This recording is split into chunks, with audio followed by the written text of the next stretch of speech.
வெளியரங்கமாய் நியாய தீர்ப்பிலே கொண்டு வருவார். அதனால அவர் என்ன சொல்றார் தெரியுமா? இதை எழுதினது யாரு? சாலமோன். உலகத்தில் அவனை போல ஞானி இருந்ததும் இல்லை, இனிமேல் இருப்பதும் இல்லை. இந்த சாலமோன் ஞானி சொல்றான், காரியத்தின் கடை தொகையை அதாவது முடிவுரை, ஒரு காரியத்தினுடைய கடைசியா இப்ப நான் சொல்றேன் அப்படின்ட்டு அவ்வளோ நேரம் பேசுனதை சொல்லுவாங்கல்ல, அத மாதிரி சொல்றான் சாலமோன். தன்னுடைய எழுத்துக்கள் எல்லாவற்றுக்கும் முடிவுரையாக அவன் சொல்றான், காரியத்தின் கடை தொகையை கேட்போமாக. கர்த்தருக்கு பயந்து அவர் கற்பனைகளை கைக்கொள், எல்லா மனுஷர் மேலும் விழுந்த கடமை இதுவே. ரெண்டே வார்த்தையில சொல்றான், கர்த்தருக்கு பயந்து நட, அவருடைய கற்பனைகளை கைக்கொள். காணிக்க கொடு, தசமபாகம் கொடு, அது செய் இது செய் அப்படிலாம் சொல்லுங்க. கர்த்தருக்கு பயப்படு, கர்த்தருடைய கற்பனைகளை கைக்கொள். இதுதாங்க எல்லாவற்றுக்குரிய சம்மேஷன், சம்மரின்னு சொல்றோம் பாத்தீங்களா, முடிவுரை.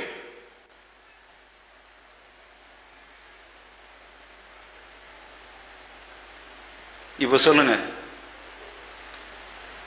பரலோகம் போனோம் அப்படின்னா அதை செய்யணும் இதை செய்யணும் என்ன சொல்லி கொடுங்க. இல்லை, இதான் வசனம். ஆண்டவர் நியாய தீர்ப்புல எல்லாத்தையும் என்ன பண்ண போறார்? கொண்டாந்து நிறுத்த போறார். நன்மையானாலும் சரி தீமையானாலும் பட்டவர்த்தனமா ஆண்டவர் வெளிப்படுத்திடுவார். எதுல? நியாய தீர்ப்புல. அவருடைய நியாய தீர்ப்பை யாராவது அசட்டை செய்ய முடியுமா?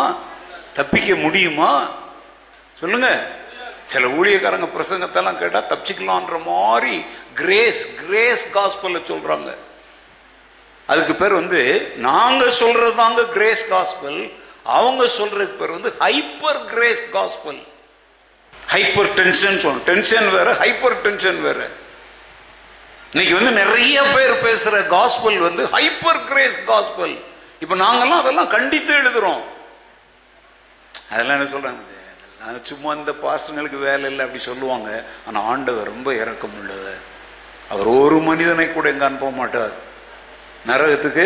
பழைய ஏற்பாட்டில இருந்தே நமக்கு உதாரணத்தை ஆண்டவர் சொல்றார். லாசர் கூட வந்தாலே இன்னொருத்தன் பேர் வரணும் இல்லையா, ஐஸ்வர்யம். அந்த சம்பவம் எந்த காலத்துல நடந்துச்சு தெரியுமா?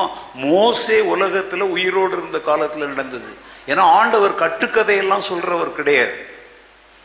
அங்கேயே அவர் என்ன சொல்றாரு தெரியுமா? இங்க பார்ப்பா, இப்பெல்லாம் ஒன்றும் செய்ய முடியாது, காலம் கடந்து போச்சு. தண்ணியை கொண்டாந்து ஒரு சொட்டு கொடுக்கறதுனால ஒன்றும் யூஸ் கிடையாது. மரித்தோரை உயிரோடு எழுப்பி அற்புதம் செய்து போய் சுவிசேஷம் சொல்லுன்னா கூட அவங்க என்ன செய்ய மாட்டாங்க. அவர்களுக்கு மோசேயும் நியாய பிரமாணங்களும் இருக்குது. அவங்க அதை இப்ப என்ன செய்யட்டும், கேட்டு கை கொள்ளட்டும். எங்க இதான் கிரேஸ். சொல்லப்படுகிற தேவனுடைய கட்டளைகளை கேட்டு மனம் திரும்பினால் அதுக்கு பேர் கிரேஸ். இதுல ஹைப்பர் கிரேஸ் எங்க இருந்து வந்துச்சு? அதனால இந்த டிவியில கண்ட இடத்துல எல்லாம் ரொம்ப ஆண்டவரை உருகி உருகி பேசுறானோ அவன்கிட்ட எப்படி இருங்க, ரொம்ப ஜாக்கிரதையா இருங்க.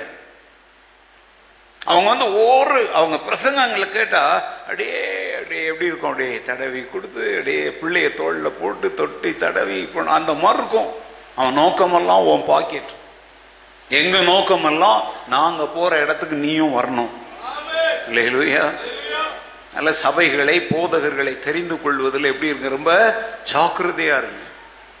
ஆசீர்வாதமான, நான் சொல்றேங்க, ஆசீர்வாதமான வார்த்தைகளை ஒருத்தர் சொன்னாலும் சொல்லாட்டலும் ஆசீர்வாதத்திற்குரிய தகுதியோடு வாழ்ந்தால், அவங்க படிச்சாலும் படிக்க தெரியாட்டலும் ஆண்டவர் கண்டிப்பா என்ன செய்கிறவர்? ஆசீர்வதிக்கிற தேவன். அல்லேலூயா. உனக்கு அதெல்லாம் தெரிஞ்சிருக்கணும்னு கூட அவசியம் இல்லை. நீ கர்த்தருக்கு பயந்து அவருடைய கட்டளைகளை, பைபிள் என்ன சொல்லுது? கர்த்தருக்கு பயந்து அவர் வழிகளில் நடக்கிறவன் எவனோ அவன். இதை யாராவது மாற்ற முடியுமா? கர்த்தருக்கு பயந்து அவர் வழிகளில், அதைத்தான் சாலமோன் சொல்லிட்டு போறாரு. கர்த்தருக்கு பயந்து அவர் கட்டளைகள், அவர் கட்டளைகள்ங்கிறாரு. இவர் என்னன்னு சொல்றாரு? வழிகள். அவன் மனைவி தான் வீட்டோரங்களில், அவன் பிள்ளைங்க தான்.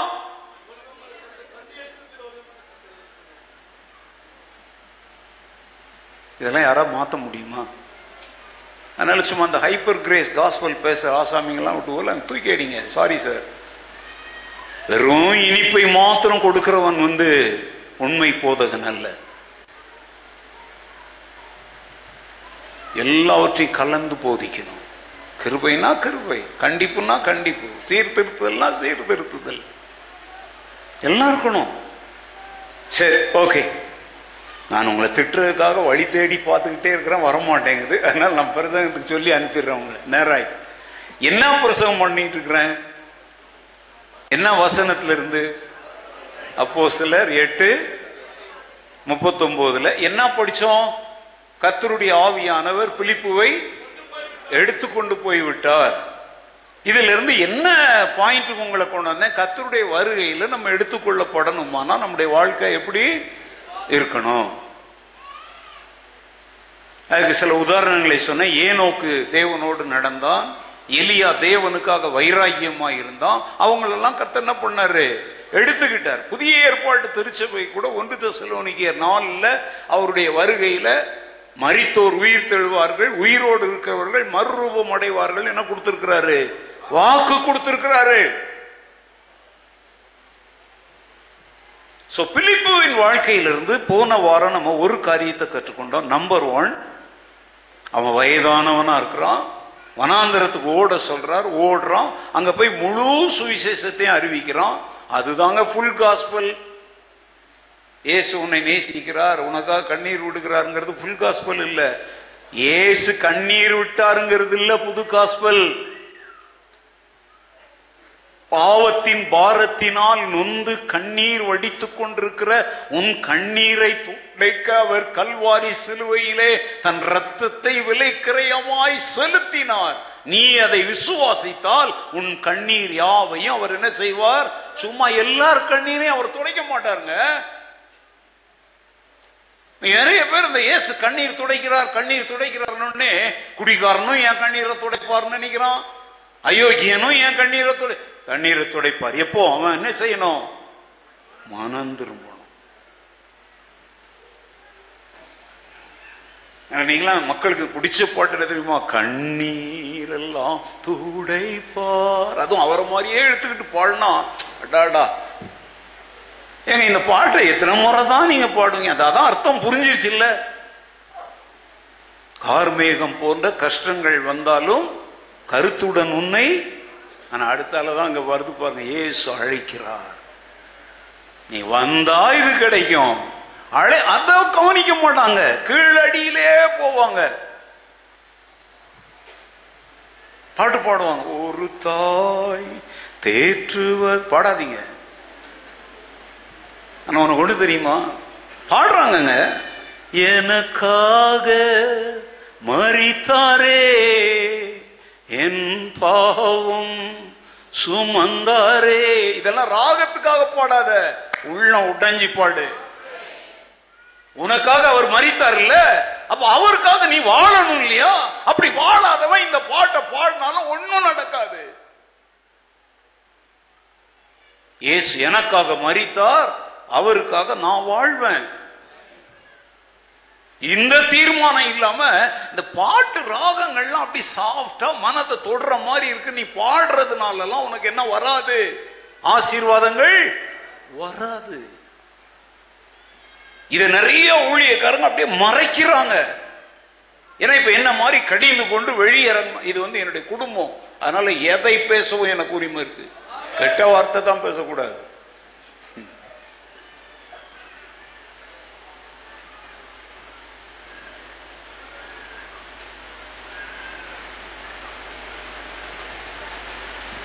இன்னைக்கு ஊழியங்கள் சபைகளை வளர்க்கிற நிறைய பேர் மக்கள் என்ன செய்யறது இல்லை, உண்மையான காயம் கட்டாம அழாத எல்லாம் அழாத பாப்பா, எல்லாம் சரியாயிடும், ஒன்னும் சரியாவது பாப்பா. நீ நிறைய பேருடைய பிரசங்கங்கள், ஜெபங்கள், உபதேசங்களை கேளுங்க, கர்த்தர் பார்த்துக்குவார். கர்த்தர் மேல உன் பாரத்தை வச்சுடு. கர்த்தர் மேல உன் பாரத்தை வச்சுட்டு நீ ஊர்ல போய் பொறுக்கியா என்ன வேணாலும் பண்ணி சுத்திக்கிட்டு வா அப்படின்னா அந்த உபதேசம் எடுக்கூடாதுங்க. கர்த்தர் மேல பாரத்தை வச்சுட்டு அவருடைய பாதத்தில் காத்திருக்கணும்.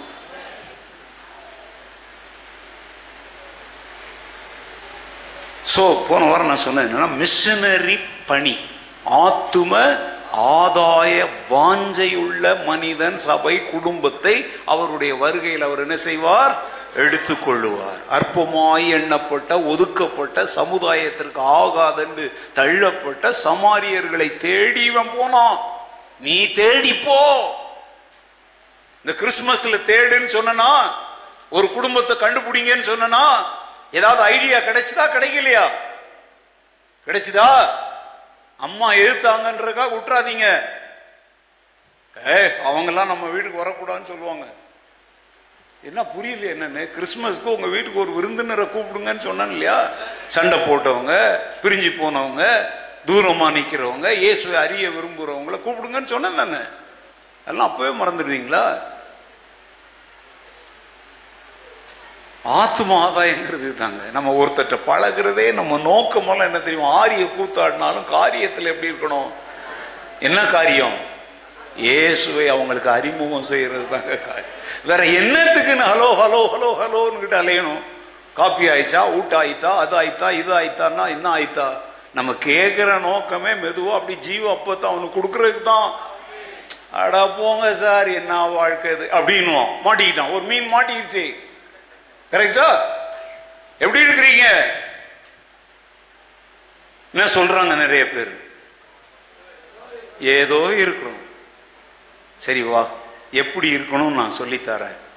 ஒரு காஃபி ஹவுஸ் கூட்டிட்டு போங்க. கொஞ்ச நேரம் உட்காந்து ஒரு அரை ஹவர் என்ன செய்ய, ஏசியும் கிடைக்கும், ஓசியில் வைஃபையும் கிடைக்கும். உட்காந்துக்கிட்டே அவனுக்கு சுவிசேஷம் சொல்லுங்க. ஒரு காஃபிக்கு செலவழிச்சது ஒன்றும் பெருசு இல்லை. ஏசு தன் ரத்தத்தையே சிந்தி இருக்கிறார். நம்ம ஒரு காபி தான் வாங்கி கொடுத்தோம். காபி குடிக்கும் போது அவன் கண்ணிலிருந்து கண்ணீர் வடியும். ஏன்னா அவன் இதுவரைக்கும் கேள்விப்பட்டுறாத ஒரு மாபெரும் அன்பை குறித்து அவன் கேள்விப்பட்டிருக்கிறான். ஜெயலலிதா ஒரு 3-4 வருஷங்களுக்கு முன்னாடி ஒரு கிறிஸ்தவங்களுடைய கிறிஸ்துமஸ்க்கு கூப்பிட்டுருந்தாங்க. அந்த மீட்டிங்கில் பேசும்போது அவர் என்ன சொன்னா தெரியுமா? அந்தம்மா, நான் பெங்களூரில் படிக்கும்போது I know about Christ. You know how it is? I came through a tract called The Greatest Story Ever Told in the World. உலகத்திலேயே இதுவரைக்கும் யாரும் சொல்லாத ஒரு கதை அப்படின்னு ஒரு டிராக்ட் என் ஆபீஸ்ல நான் வச்சிருக்கிறேன். அந்த டிராக்டை நான் என் விருப்பப்படி மாற்றி டிராக்டுங்கெல்லாம் எழுதியிருக்கிறேன். பாருங்க, நான் சின்ன பையனா இருந்த காலத்துல இருந்து அந்த டிராக்ட் இருக்குது. ஜெயலலிதா பெங்களூர்ல படிக்கும் போது யாரோ ஒருத்தர் அவங்களுக்கு என்னத்தை கொடுத்துருக்காங்க, அந்த டிராக்டை. சின்ன பொண்ணு சொல்ற, இன்னைக்கு பெரிய இறந்துட்டாங்க. இப்போ இந்தியாவில் ஒரு பெரிய சக்தி தானே. அவங்க சொல்றாங்க, have read the tract, the story which ever told in the world. இதுவரைக்கும் உலகத்தில் சொல்லப்படாத ஒரு கதைன்னு எனக்கு ஒரு டிராக்டர் கொடுத்தாங்க. எனக்கு அப்போ நான் அதை பேசுனது நான் கேட்டுட்டு இருந்தேன். ஆஹா, நாம கூட இந்த டிராக்டரை எவ்வளோ பேருக்கு கொடுத்துருக்குறோம். அப்ப அது வேலை செய்யுது இல்ல?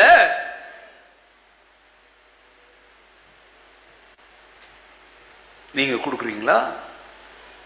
கொடுங்க. அறிவிக்கிறவன் இல்லாவிட்டால் எப்படி? இப்ப நான் கூட இப்படி கண்டிச்சுலாம் பேசல. நீங்க வேற ஒரு சபைக்கு போனீங்கன்னா இந்நேரம் உங்களை வீட்டுக்கே அனுப்பியிருப்பாங்க இல்லையா? காணிக்கை எடுத்த முடிச்சோடனே கதையை முடிச்சு அனுப்பிடுவாங்க. சொல்லுங்க, உங்களை ஒரு சபையில கொண்டாந்து ஆண்டவர் வச்சு உங்க கண்களை திறக்கிறார் இல்லையா? அப்ப நீங்க 4 பேருடைய கண்களை திறந்து விடுங்க.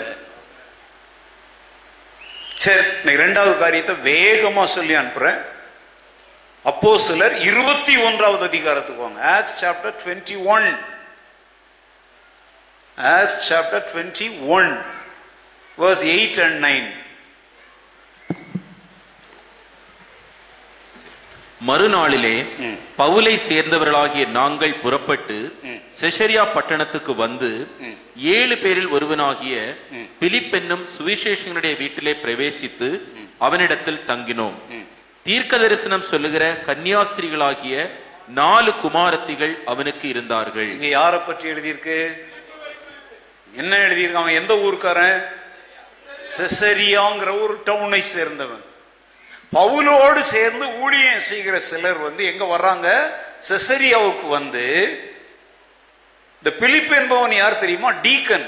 சபை வேலைகளை கவனிப்பதற்கு 7 பேர் தேர்ந்தெடுத்தாங்க. அதுல ஸ்தேவான் ஒருத்தன், பிலிப் ஒருத்தன். அந்த 7 பேரில் ஒருவனாகி யாருடைய வீட்டில் அவனுக்கு ஒரு பட்டம் கொடுக்கிறோம். அது என்ன பட்டம்?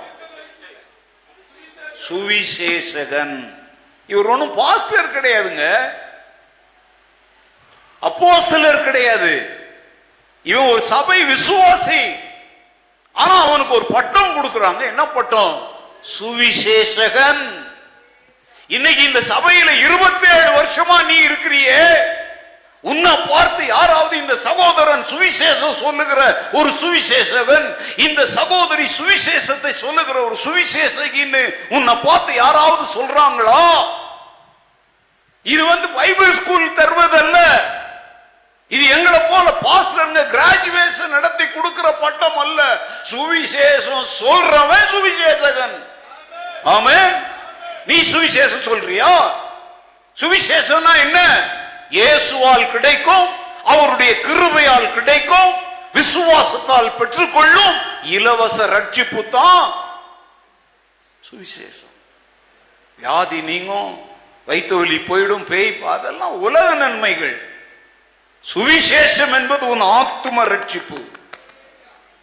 ஆண்டவருக்கு உனக்கு உடைந்து நொறுங்கி போய் கிடக்கிற அந்த உறவை மீண்டும் புதுப்பித்து, ஆதாம் ஏவாளை போல பாவத்தினாலே ஒளிந்து கொண்டிருக்கிற நீ அவர்கிட்ட அப்பா என்று அன்போடு அழைத்து ஆராதனை செய்கிறேன்னு சொல்ல வர வைக்குதே, அதுக்கு பேர் தான் சுவிசேஷம்.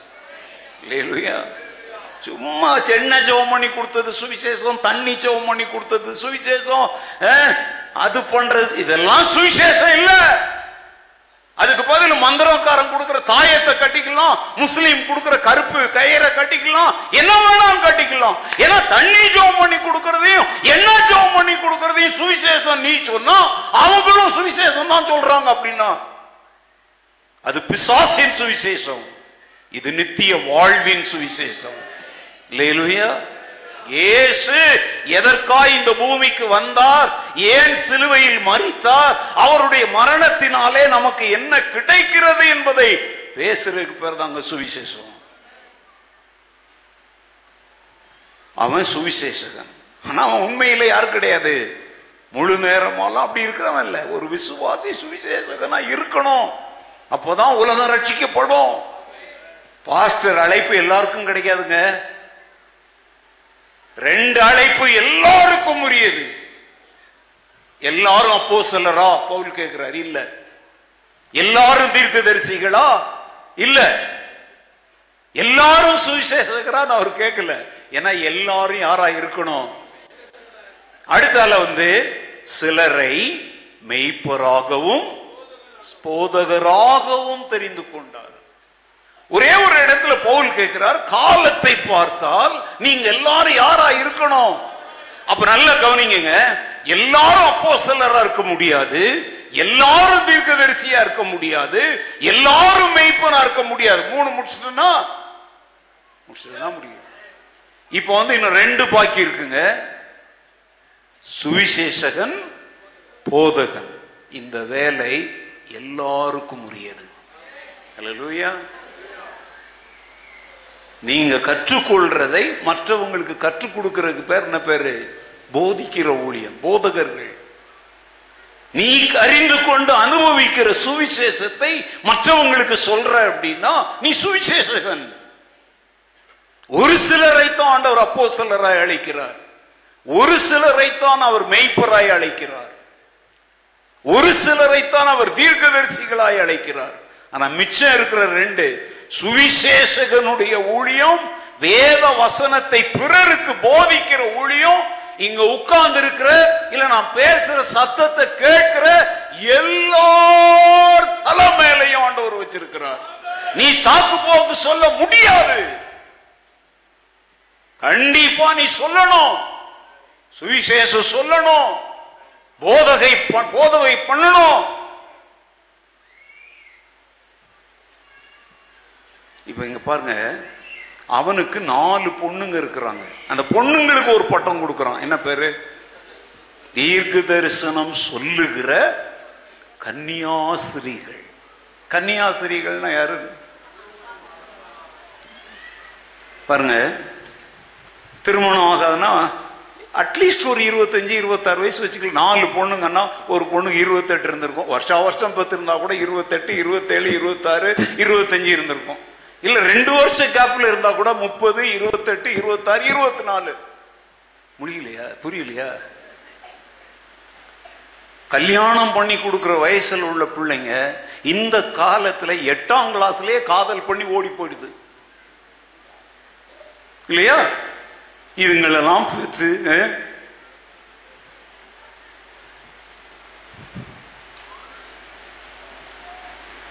4ஆம் கிளாஸ் 5ஆம் கிளாஸ் படிக்கிற பிள்ளைங்களுடைய நோட்டை நீங்க பிடிச்சு பாருங்க. அது உள்ள பாருங்க. நீங்க உங்க பிள்ளைங்களுடைய நோட்டெல்லாம் அப்பப்போ செக் பண்ணணும். பண்ணுவீங்களா? தைரியம் இருக்கா? பெற்றோரே உங்களை தான் கேட்கிறேன். உங்க பையன் உங்க பொண்ணுடைய டெக்ஸ்ட் புக்ஸ் நோட் இருக்கு இல்லையா, அதை அப்பப்போ திறந்து பாருங்க.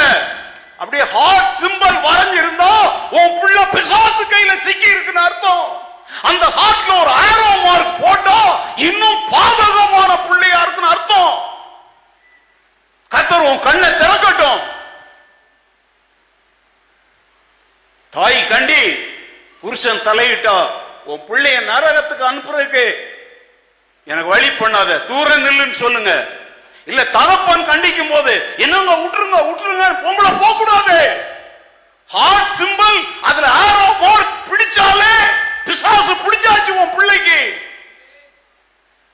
கண்டி கண்டிக்க வேண்டிய நேரத்தில் தான் கண்டிக்க முடியும். 5 வயதில் அடக்க வேண்டியதை 5 வயதில் அடக்கணும். அது 50 அடங்காது. நீங்களாம் நிறைய குடும்பங்கள்ல ஐயோ பாஸ்டர் அதுங்களை ஏதாவது கேட்டா ஏதாவது பண்ணிக்கும் பாஸ்டர். பண்ணீங்க, எதையாவது பண்ணிட்டு போட்டோம். உனக்கு தேவன் முக்கியமானா புள்ள முக்கியமா? முடிவெடு. ஒருவேளை கடினமான உபதேசமா தெரியலாம். ஏன் நான் சொல்றேன், ஒரு பையனை நீ தாடிய ஷேவ் பண்ணா சர்ச்சுக்கு வா, இல்லன்னா வராதன்னு சொல்றதுக்கு இந்த சர்ச்சில் ஒரு குடும்பம் இருக்கிறாங்கல்ல, ஏன் அந்த குடும்பம் மாதிரி நீ மாறக்கூடாது? பிள்ளையானவன் நடக்க வேண்டிய வழியில் அவன் என்ன பண்ணு? நடத்து. நடத்து. முடிஞ்சா நடத்துன்னு சொல்லல, you have to do. இதெல்லாம் பிள்ளைங்க மிரட்டுறாங்க பெற்றோரை. நான் அப்படி பண்ணிக்குவேன் இப்படி பண்ணிக்குவேன். அது தேவனுக்கு மேலேயும் அன்பு இல்லை, பெற்றோர் மேலேயும் அன்பு இல்லை. இந்த மாதிரி பண்ணிங்களை வளர்த்து என்ன செய்ய போறீங்க? எவனுக்கா கட்டி கொடுக்கணும்னா கூட பொய் சொல்லித்தானே கட்டி கொடுக்கணும். இவன் பாருங்க, கல்யாணம் ஆகாத, அது கன்னியாஸ்திரிகள்ங்கிறது குட்டி பசங்க இல்ல, கல்யாண வயது வந்த பிள்ளைகள். அந்த 4 பேரும் இன்னைக்கு ஒரு வீட்டுல 4 பிள்ளைங்களை பொம்பளை பசங்க வச்சிருந்தா இன்னைக்கு என்ன தெரியுமா? ஒரு பிள்ளை 8 மணிக்கு வரும், ஒரு பிள்ளை 9 மணிக்கு வரும், ஒரு பிள்ளை 10 மணிக்கு வரும், ஒரு பிள்ளை 11 மணிக்கு வரும். கேட்டா என் ஃப்ரெண்டு வீட்டுக்கு போயிட்டு வந்தேன். நிறுத்தி எந்த ஃப்ரெண்ட் சொல்லு, எதற்காக போனேன்னு கேளுங்க. இல்ல கேட்டா வீட்டுல பிரச்சனை வரணும், கர்த்தர் அதை பார்த்துக்குவாரு. ஒரு வீட்டில் ஒரு நாள் ராத்திரியில் நான் ஃபோன் பண்ண வேண்டிய ஒரு அவசியம் ஏற்பட்டுச்சு. ஒரு பையன், நான் எதோ பேசிட்டு அந்த பையன் பேரை சொல்லி அவன் என்ன செய்யறான் அப்படின்னு கேட்டேன். அங்க போன்ல பதில் வர மாட்டேங்குது. நான் கேட்கிறேன், உங்களை தான் கேட்கிறேன், அந்த பையன் எங்க அப்படின்னு கேட்டேன். அவன் பசங்க கூட விளையாட போயிருக்கிறான், எப்போ வருவான்னா தெரியல. நான் சொன்னேன், அவன் இன்னைக்கு எத்தனை மணிக்கு வரானோ கதவு தட்டுவான்ல, உள்ள விடாதீங்க, வாசல்லையே நிறுத்தி. நான் போன் பண்ணும்போதே மணி எத்தனை மணி சொன்னேன்? 11:30. இவங்க சொல்றாங்க ஃப்ரெண்ட்ஸ் கூட என்ன செய்ய போயிருக்கிறான்? விளையாட போயிருக்கிறான். அவன் எத்தனை மணிக்கு வரும்? 1 மணிக்கு வருவான். நான் சொன்னேன், நிறுத்து வாசல்ல. இனிமேல் இந்த வீட்டில் நீ ஒரு மகனா இருக்கணும்னா 10 மணிக்குள்ள எங்க வரணும்? வீட்டுக்குள்ள. 11:30 மணிக்கு நான் போன் பண்ணும் போது மற்ற பசங்களோட ரோட்ல அவன் ராத்திரியில கிரிக்கெட் விளையாடுறானா. அப்படி கிரிக்கெட் விளையாடுனா தூக்கம் வராதா? திங்கிற சோறு இறங்காதா? தின்னுட்டு அப்படியே பண்ணி மாதிரி படுத்துக்கிறது, ஜெபம் பண்றது கிடையாது, பைபிள் படிக்கிறது கிடையாது. பெற்றோரே, நீங்க பைபிளை கையில் எடுங்க, உங்க பிள்ளையும் பைபிளை கையில் எடுக்கும். நீங்க முழங்கால் படியிடுங்க, உங்க பிள்ளையும் முழங்கால் படியிட சொல்லுங்க. முழங்கால் படியிட்டா சோறு கொடுங்க, இல்ல 2 நேரம், சில எத்தனை நேரம் இருக்கட்டுங்க. மன உறுதியை உடைக்கணும். இந்த திமிரை யார் உண்டாக்குறது? தேவனா பிசாசா? பிசாசு. பைபிள் சொல்லுது, பிசாசுக்கு எதிர்த்து நில்லுங்கள், அவன் உங்களை விட்டு என்ன செய்வான். ஆனா நீங்க தான் ஏத்து நிக்காம பயப்படுறீங்களே. கர்த்தர் மேல பாரத்தை வச்சுட்டு பிள்ளைய ஏத்து நிக்காதீங்க. பிள்ளைய தவறா வழி நடத்துகிற பிசாசை ஏத்து நில்லுங்க. ஆமென். ரொம்ப அடாவடி பண்ணா முட்டி போடுன்னு சொல்லிட்டு தலை மேல கை வச்சு ஜெபம் பண்ணுங்க. ஊராருக்கெல்லாம் போய் ஜெபம் பண்றீங்கல்ல, உன் சொந்த பிள்ளைக்கு கை வச்சு ஜெபம் பண்ணு. ஹலோ, என் மகன் ஜிம் MBA படிக்கும் போது, சைல்டு கிடையாதுங்க, கிறிஸ்துமஸ் பாட்டுக்காக எங்க வீட்டில் ஒரு ரூல் வச்சிருக்கேன். 10 மணிக்கு என்ன பண்ணிடணும், கேட்டை பூட்டிடுவோம். ஏன்னா பொம்பளை பசங்களெல்லாம் நாங்கள் வளர்க்கறதுனால ஒரு ஒழுங்கு இருக்கணும்னு 10 மணிக்கு கேட்டை பூட்டிடுவோம். அவன் அதே தெருவில் இருக்கிற ஜார்ஜ்குமார் பிரதர் இருக்கிறாரு, அவர் வீட்டில் தான் போய் ஒரு CD, அதாவது கிறிஸ்துமஸ் இது தயாரிக்கிறக்கா ஊழிய காரியமாக தான் போயிருக்கான், படிச்சுக்கிட்டு இருக்கிறான் MBA. நான் வழக்கம் போல போய் என்ன பண்ணேன், 10 மணிக்கு பார்த்தா திறந்துருந்துச்சு, பூட்டிட்டேன். ஆனா அவன் வெளியே போயிருக்கானோ வீட்டுக்குள்ள இல்லைன்னோ எனக்கு தெரியாது. நடந்தது சொல்றேன். அப்புறம் கொஞ்ச நேரம் கழிச்சு லேசா மெதுவா கேட் சத்திரம் கேட்டுச்சு. அம்மா போய் திறந்து விட்டாங்க. அவன் அப்படியே மேலே போயிட்டான். இங்க உள்ள வந்தோடனே யார் இப்ப கேட்ட தட்டினாங்க, யார் வந்தது அப்படின்னு உடனே பாஸ்டர்மா அப்படியே கொஞ்சம் யோசிச்சுட்டு, இல்லை ஜிம் வந்தான். எங்க போயிட்டு வந்தான்? இல்லை ஏதோ CD வாங்க போனான்னா ஜார்ஜ்குமார் பிரதர் வீட்டில் போயிட்டு பக்கத்தில். நான் சொன்னேன், ஒன்று யார் கேட் திறந்து விட சொன்னது? இந்த உட்காந்துருக்காங்க. என்கிட்ட அவங்க செம்மையா வாங்கி கட்டிக்கிட்டாங்க. நான் நீ என்கிட்ட தான் சொல்லியிருக்கணும். அவன் ஒன்றும் ஊர் சுத்தெல்லாம் போகலைங்க. அவனுடைய கிருபையில் என்னுடைய 2 பிள்ளைங்களும் ஊர் சுற்றி அப்படிலாம் கர்த்தருடைய கிருபையில் வளரல. ஆனால் இத்தனை ஆண்டு அவன் மறந்துருப்பான், பாஸ்டரமா மறந்துருப்பாங்க. நான் இப்போ ஞாபகம் வச்சுருக்கேங்க. நான் அதை கேள்வி கேட்டேன்.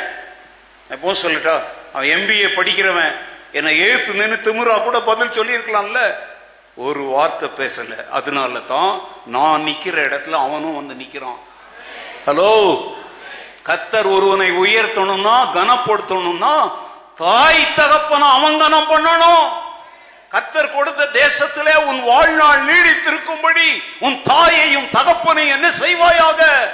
கனம் பண்ணுவாயாக. தன் தாயின் போதகத்தை தள்ளுகிறவனுடைய கண்களை கழுகுகள் என்ன செய்யுமா? விடுங்கும் என்று சங்கீதக்காரன் சொல்லுகிறான். அப்பா கண்டிக்கும் போது அம்மா குறுக்க போக கூடாது, போனா நீ பிசாசு. அதே மாதிரி அம்மா ஆவிக்குரிய நல்ல காரியங்களுக்கு கண்டிக்கும் போது தகப்பன் குறுக்க போனா நீ பிசாசு. ஏன்? பிள்ளையை தண்டியாமல் விடாதே. பிரம்பை கையாடாதவன் தன் மகனை என்ன செய்கிறான்? பகைக்கிறான். நான் குடும்ப சண்டையை மூட்டி விடலங்க. அம்மா காடுத்தனமா கத்தனா ஏசுமாறு பிள்ளைங்களுடைய இருதயத்தை அதிருப்திப்படுத்தாதன்னு சொல்லணும். ஆனா அவங்க நியாயமான காரியங்களுக்கு கண்டிக்கும் போது அப்பா அப்படி கண்டுக்காம இருக்கணும். ஏன்னா பிள்ளைங்க அப்பா கவனம் நம்ம மேல விழுமா? நான் அப்போ சொல்றேங்க, இந்த அப்பா செல்லம், அம்மா செல்லம், தாத்தா செல்லம், பாட்டி செல்லம், இதெல்லாம் செத்தாதான் நம்ம பிள்ளைங்க வாழ முடியும். ஆமென் சொல்றவங்க சொல்லுங்க. இஷ்டம் இல்லாதவங்க இருந்துக்கோங்க. அப்பா செல்லமும் கிடையாது, அம்மா செல்லமும் கிடையாது, தாத்தா செல்லமும் கிடையாது, பாட்டி செல்லமும் கிடையாது, மாமா செல்லம், அத்தை செல்லம், சித்தி செல்லம், சித்தப்பா செல்லம் ஒரு மண்ணாங்கட்டி நமக்கு வேண்டாம். காரியத்தின் கடைத்தொகை கர்த்தருக்கு பயந்து அவர் கற்பனைகளை கைக்கொள். அல்லேலூயா. நான் சொல்லியிருக்கிறேன், மிஷனரி பணிக்காக செய்யுங்க. பணம் கொடுக்க சொல்ல, வாங்கி ஒரு நியூ டெஸ்டமென்ட் கொடு. உன் வீட்டுக்கு விருந்து கூப்பிட்டு ஒரு கேக் ஏதாவது கொடுத்துட்டு படிங்கன்னு சொல்லி கர்த்தர் உங்க கண்களை திறப்பார். நேற்று ஒரு குடும்பம் கிறிஸ்துமஸ் பர்ச்சேஸ் போயிட்டோம். காலையில இருந்து ராத்திரி வரைக்குங்க எனக்கு தெரிஞ்சிச்சு. இவ்வளவு வழிட்டு வந்திருக்கிறாங்க. சிக்பேட் போனாங்களாம், மல்லேஸ்வரம் போனாங்களாம், எங்கெங்கயோ போயிருக்காங்க. கடைசி சிவாஜி, நான் சொன்னேன் சிவாஜி நகர்ல போய் வாங்கன்னு சொன்னேன். அதுக்காக சிவாஜி நகர்ல எனக்கு நான் யாருக்கும் ஏஜென்ட்லாம் கிடையாது. நேரத்தை எங்க ஒரு நாள் உடுத்திட்டு போறதுக்கு இப்படி போகணுமா, அலையணுமா? இன்னைக்கு காலையில ஃபர்ஸ்ட் சர்வீஸ்ல அந்த குடும்பத்துக்கு சக்கத்தா சொல்லிட்டேன், 5 பேருக்கு துணி வாங்கினீங்கல்ல, அடுத்த ஞாயிற்றுக்கிழமை 150 ரூபாய் கையில் எடுத்துட்டு வந்து என்கிட்ட கொடுத்து 5 கூர்க் நியூ டெஸ்டமென்ட் வாங்கிட்டு போய் கொடுக்கணும்னு சொல்லியிருக்கிறேன். ஹலோ, நேத்தே போய் கிறிஸ்துமஸ்க்கு ஆட்டோவில் அள்ளிட்டு வர முடிஞ்சது இல்ல, உன் வயிறுக்கு முடிச்சுக்கிட்டு இல்ல. இப்ப ஆத்ம தாகத்தோடு கிடக்கிறவங்களுக்கு நியூ டெஸ்டமென்ட் வாங்கி கொடு ரூல் போட்டிருக்கிறேன். வாங்காம விட மாட்டேன். அவங்க என்ன பண்ணுவேன் தெரியுமா? நானே வாங்கி கொடுத்துட்டு நீ எப்ப பணம் கொடுக்குறியோ கொடுன்னு கடன்காரங்கள் ஆக்கி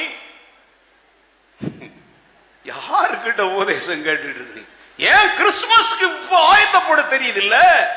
ஏன் உனக்குரிய நீ செஞ்சிட்டல்ல?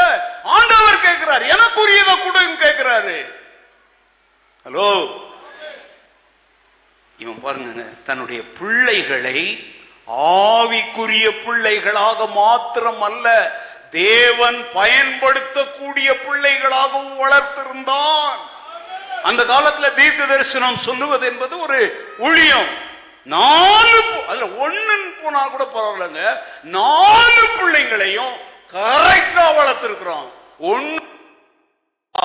எல்லாம் நம்ம கிட்ட இருக்கு. பலிக்கான ஆட்டுக்குட்டி எங்க போ அப்படின்னு கேட்கிறோம். அத கர்த்தர் பார்த்துக்குவார் சொல்லி கூட்டிட்டு போறோம்.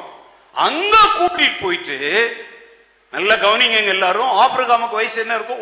13 வயசா இருந்தா 113 வயசு, இல்ல 17 வயசா இருந்தா 117 வயசு. இப்போ 117 வயசு உள்ள ஒரு தாத்தாவுக்கு பெலன் அதிகமா இருக்குமா? ஒரு 17 வயசு டீனேஜ் பாய்க்கு அதிக பெலன் இருக்குமா? அங்க போயிட்டு பலிபீடத்துல ஈசாக்க தூக்கி அவங்க அப்பா என்ன பண்றாரு? கட்டுறாரு. ஈசாக்கு நினைச்சிருந்தா அப்படியே மூஞ்சி மேல ஒரு மிதி விட்டுட்டு வயத்துல ஒரு மிதி மிதிச்சுட்டு எங்க அப்பா என்னை கொல்றாண்டோய் அப்படின்னு ஊரை கூட்டிட்டு ஓடி வந்திருக்கலாம்ல. ஆனா சத்தம் இல்லாமல் ஈசாக்கு படுத்திருந்தான். இதுல இருந்து என்ன தெரியுது? ஆபிரகாம் தன் குடும்பத்தை, டீனேஜ் பாய் உள்ள ஒரு குடும்பத்துல தேவ பக்திக்கு அடங்கி சாக நேரிட்டாலும் என் அப்பா சரியானதை தான் செய்வார்னு சொல்லி தன்னை அர்ப்பணிக்கிற ஒரு மகனை அவன் வைத்திருந்தாங்க. இன்னைக்கு நீங்க உங்க பிள்ளைங்களை பத்தி அப்படி சொல்ல முடியுமா?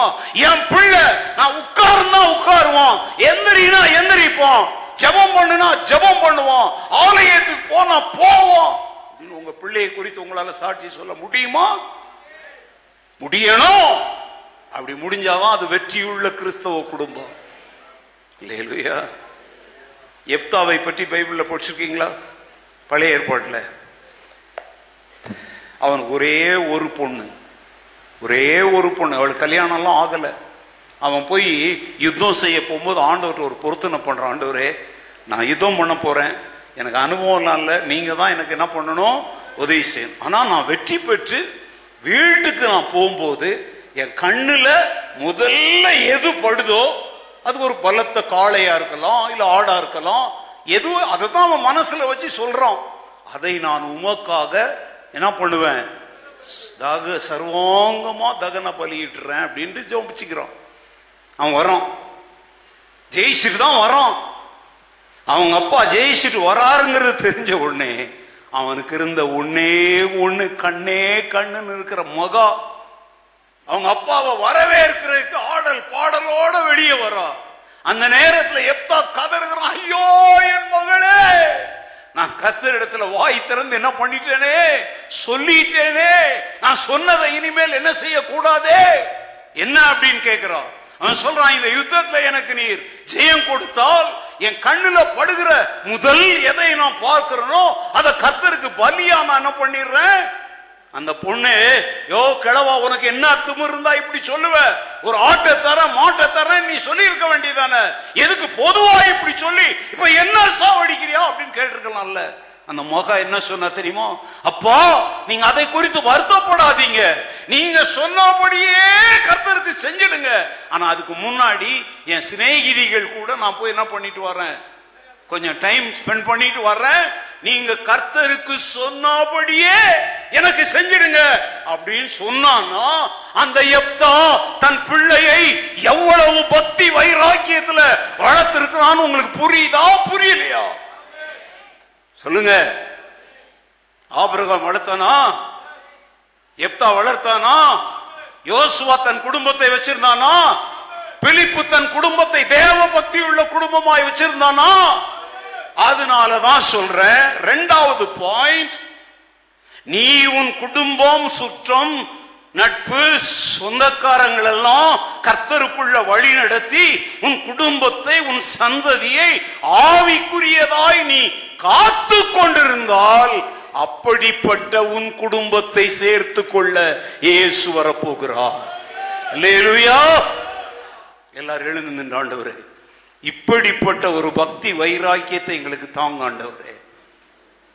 உமக்காக எதை இழக்க நேரிட்டாலும் என் குடும்பத்தில் தேவ பக்தியை நான் விட மாட்டேன் ஆண்டவரே.